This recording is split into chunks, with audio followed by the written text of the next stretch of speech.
तो बच्चों अब हम स्टैटिस्टिक्स में इस स्टैटिस्टिक्स के last topic cumulative frequency curve पे पहुंच चुके हैं। देखिए, कम्युलेटिव फ्रीक्वेंसी कर्व बेसिकली एक बड़ा इंपॉर्टेंट चैप्टर या इसी स्टैटिस्टिक्स के चैप्टर का टॉपिक है और इस पे आपको लाजमन क्वेश्चंस काफ़ी सारे मिलते भी जाएंगे। सबसे पहले हमने ये देखना है कि what is the meaning of cumulative frequency. देखिए, कम्युलेटिव फ्रीक्वेंसी का एक बड़ा इंपॉर्टेंट मीनिंग है। इसको समझने के लिए आपको मैं एक एग्जाम्पल क्वेश्चन दे रहा हूँ जो हम शुरू से स्टैटिस्टिक्स में करते आ रहे हैं। क्वेश्चन ये था कि 30 families were surveyed and were asked how many cars they had. अब इस एग्जाम्पल से आप बहुत फेमिलियर हो चुके होंगे, वैसे तो सिचुएशंस काफ़ी सारी आती रहेंगी बट ये एक अच्छी एग्जाम्पल है समझने के लिए।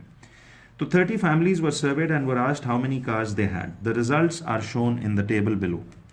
तो देखिए, इसमें आपको टेबल में रिजल्ट्स दिखाए गए हैं कि नंबर ऑफ कार्स को हम याद है आपको कि जो सिस्टमैटिक ऑर्डर में वैल्यू होती थी उसे एक्स कहते थे और जो रैंडम वैल्यूज़ होती हैं रैंडम ऑर्डर में उन्हें फ्रीक्वेंसी की वैल्यूज़ कहते हैं। तो यहाँ नंबर ऑफ फैमिलीज फ्रीक्वेंसी को रिप्रेजेंट कर रहा है और number of cars values of x बता रही हैं। देखिए, इस बात को और इस टेबल को पढ़ना सीखना हमें आ चुका हुआ है। इसके 3 तरह के तरीके हमने किए थे कि 9 फैमिलीज़ ऐसी थीं उस सर्वे में आउट ऑफ द 30 फैमिलीज़ जिनके पास कोई गाड़ी नहीं थी। 3 फैमिलीज ऐसी हैं who have one car each. 2 families ऐसी थी who had 2 cars each. 6 families ऐसी हैं जिनके पास 3 कार्स ईच हैं एंड देन 7 फैमिलीज ऐसी हैं who had 4 cars each and 3 families ऐसी थी उस 30 फैमिलीज की कॉलोनी में जिनके पास 5 गाड़ियां पड़ी हुई हैं। अब इधर से मैं आपको ज़रा कम्युलेटिव फ्रीक्वेंसी का मीनिंग समझाना चाह रहा हूँ कि कम्युलेटिव फ्रीक्वेंसी और नॉर्मल फ्रीक्वेंसी में क्या फ़र्क होता है। देखिए, नॉर्मल फ्रीक्वेंसी तो आपको इस x की इंडिविजुअल फ्रीक्वेंसी बता रही है, यानी ये जो वैल्यू ऑफ x थी 0 कार्स वाली, ये इसकी फ्रीक्वेंसी है 9, तो दिस इज नॉर्मल फ्रीक्वेंसी। ये जो x की वैल्यू 1 है इसकी ये फ्रीक्वेंसी है 3। ये जो x की वैल्यू 2 है इसकी इंडिविजुअल फ्रीक्वेंसी है 2। ये जो 3 की वैल्यू है x की, this has a frequency of 6। इनका मतलब आप जानते हो ना कि 0 का डिजिट 9 टाइम्स रिपीट हो रहा है, 1 का डिजिट 3 दफ़ा रिपीट हो रहा है, 2 का डिजिट 2 टाइम्स रिपीट हो रहा है। ये हमने बहुत से बातें पीछे सीखी हुई हैं। अब मैं आपको कम्युलेटिव फ्रीक्वेंसी का एक मीनिंग समझाने के लिए सपोज मैं इधर से एक नया कॉलम इसमें ऐड कर देता हूं जिसमें आपको ये बताया जा रहा है कि कम्युलेटिव फ्रीक्वेंसी बेसिकली किस चीज़ को कहते हैं। देखिए बच्चों, कम्युलेटिव फ्रीक्वेंसी को आज से हम ऐसे शॉर्ट फॉर्म C.F में भी डिनोट कर सकते हैं। कम्युलेटिव फ्रीक्वेंसी एक बड़ी इंपॉर्टेंट चीज़ है जिसको पहले आपने क्लियरली समझना है, अदरवाइज ये आगे चलकर फिर टॉपिक कॉम्प्लिकेट हो जाएगा, आपको समझ में नहीं आएगा।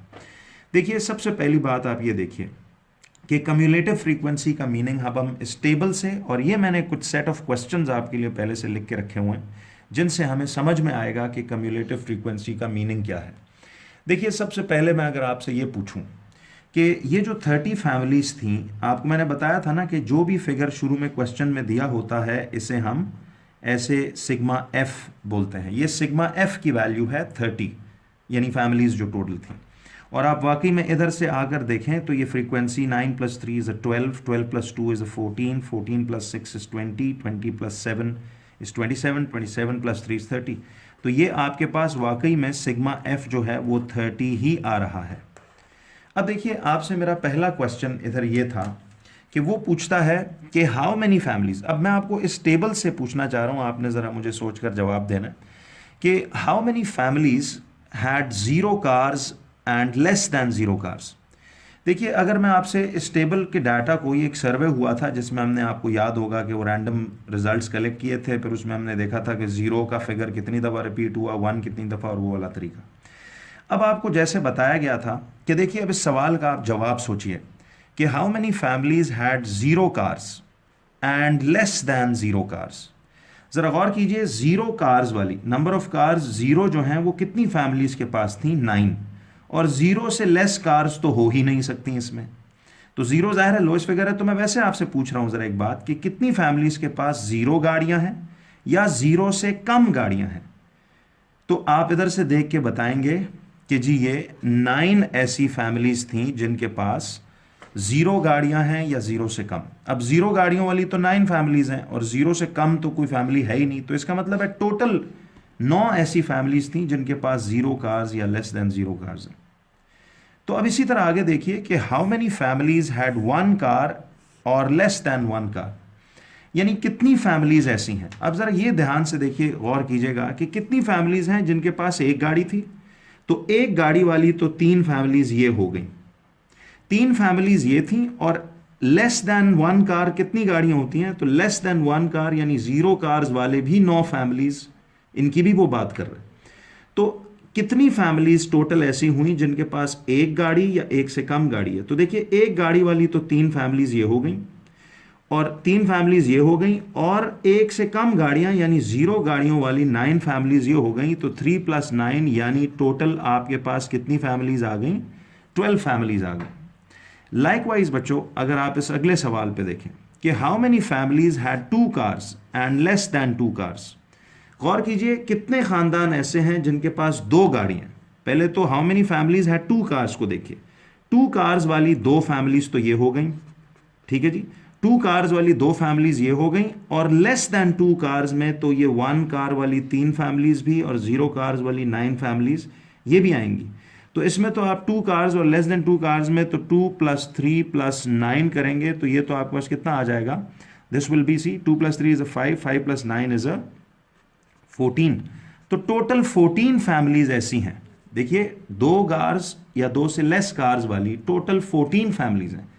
तो 2 + 3 + 9 यानी 2 कार्स वाली 2 families, and less than 2 cars में तो ये 1 कार वाली भी 3 फैमिलीज आती हैं और 0 कार्स वाली भी 9।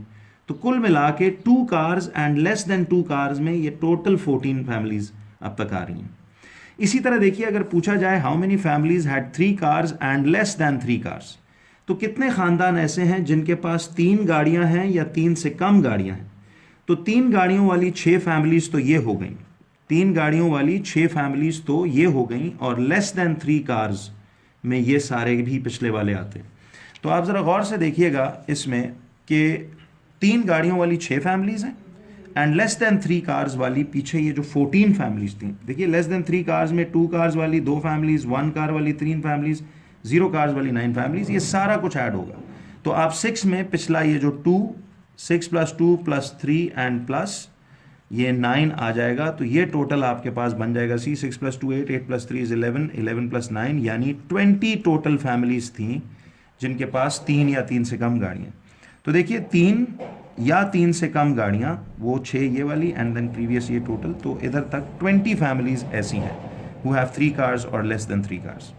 लाइकवाइज देखिए मैंने ज़रा अगले पेज पे भी आपके लिए सवाल बनाए हुए हैं इस तरह से कि अगर मैं आपसे अब ये पूछूं कि how many families had 4 cars and less then 4 cars, तो पहले तो आप ये बताइए कि 4 कार्स वाली 7 फैमिलीज तो ये आ गई, ठीक है जी। 4 कार्स वाली 7 फैमिलीज तो ये आ गई, तो मैंने इधर 7 लिख दिया 4 कार्स वाली फैमिलीज जो थी, एंड लेस देन 4 कार्स वाली कितनी फैमिलीज थी, तो उनमें वो पिछली ये सारी 20 फैमिलीज भी तो आ रही हैं। तो 4 कार्स वाली 7 families and less then 4 cars वाली ये 6 families, 2 families, 3 families and 9 families.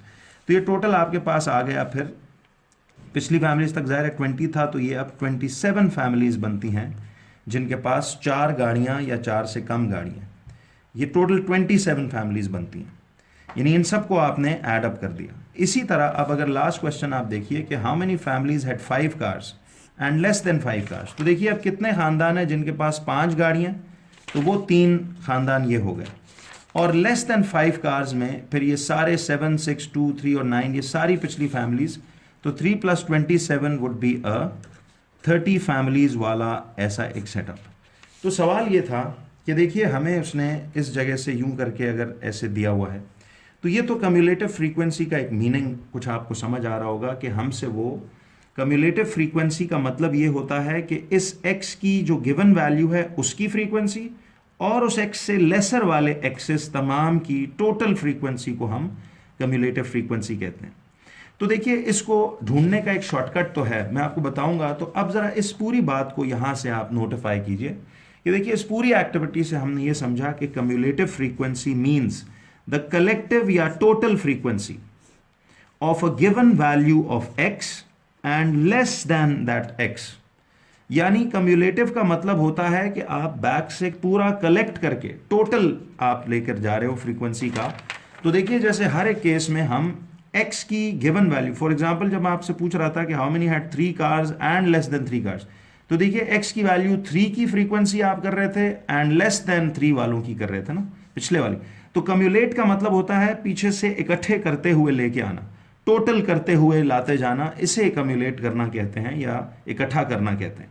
तो आपने इसमें ये नहीं देखना कि गिवन वैल्यू ऑफ x की फ्रीक्वेंसी या उससे ज्यादा की फ्रीक्वेंसी को, आपने x की जो गिवन फ्रीक्वेंसी है और उससे लेसर वाले एक्सेस की जो फ्रीक्वेंसीज हैं, लेसर वालों को साथ उसके ऐड अप करके टोटल पूरा पीछे से इकट्ठा करके लाते जाना, इसे कम्युलेटिव फ्रीक्वेंसी या कम्युलेट करना कहते हैं फ्रीक्वेंसी को।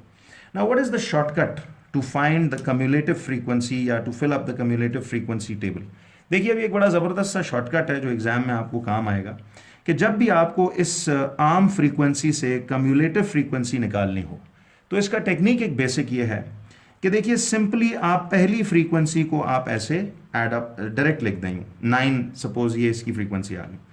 अब इस 9 में आपने यहाँ से ये वाला 3 की फ्रीक्वेंसी ऐड अप करनी है। तो जैसे पहली फ्रीक्वेंसी आपने छाप ली और फिर 9 + 3 अगली फ्रीक्वेंसी कितना हो गया 12। फिर इसी 12 में आपने ये वाला 2 ऐड कर देना है, तो ये 12 + 2 वुड बी 14। फिर इसी 14 में आपने ये 6 ऐड कर देना है, दिस वुड बी 20। फिर 20 में ये 7 ऐड कर देना है, तो ये 27। और फिर 27 में ये 3 ऐड कर देना, तो दिस वुड बी 30।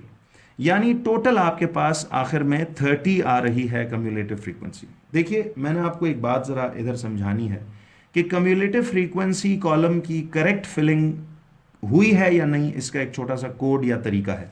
वो कोड या तरीका मैंने आपको यहाँ लिख कर दिया हुआ है, इसको ज़रा आप नोटिफाई कीजिए। देखिए एक नोट कहता है कि if the last value in the cumulative frequency column is equal to sigma F, it means that the cumulative frequency column has been correctly filled।